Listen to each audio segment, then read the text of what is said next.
રહ્યા છો NN news. હું છું એન્કર અમિતા પટેલ. હવે છું અગત્યના સમાચાર. સનાતન ધર્મભક્તિ, રાષ્ટ્રભક્તિ અને અંગદાન જાગૃતિના ત્રિવેણી સંગમ સાથે સુરતમાં લગ્ન સમારોહનું અનોખું આયોજન થયું. 3000 લોકોએ અંગદાનના સંકલ્પ લીધા. સુરતમાં અમરોલી સ્થિત છાપરાવાઠા વિસ્તારમાં ટાંક પરિવાર અને ગઢપુર વિસ્તારમાં તળાવિયા પરિવાર દ્વારા લગ્ન પ્રસંગમાં સામાજિક જાગૃતિ માટે એક અનોખું આયોજન કરવામાં આવ્યું હતું. NN news Surat. દર્શક મિત્રો, NN ન્યૂઝને લાઈક, શેર, સબસ્ક્રાઇબ કરો, બેલ આઇકન પ્રેસ કરો જેથી આપને નોટિફિકેશન્સ મળતી રહે. ઘણા સમયથી સોશિયલ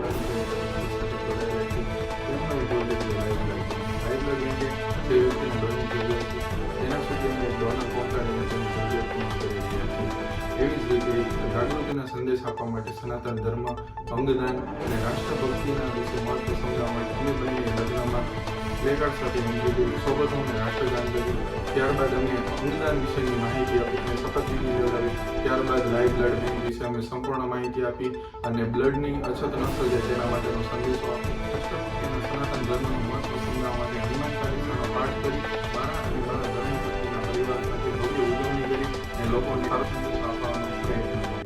નમસ્કાર મિત્રો, હું છું હાસ્ય કલાકાર મિલન તળાવિયા. ખૂબ રાજીપો વ્યક્ત થાય છે જ્યારે એમ કહેતા કે મારા લગ્નની અંદર જીવનદીપ ઓર્ગન ડોનેશન ફાઉન્ડેશન દ્વારા એક સુંદર મજાનો એક મેસેજ પાસ કરવામાં આવ્યો. મિત્રો, હાજી, અંગદાન ડોનેશનનો મારા લગ્નની અંદર સૌથી પહેલાં અંગદાન ડોનેશનનો મેસેજ પાસ થયો.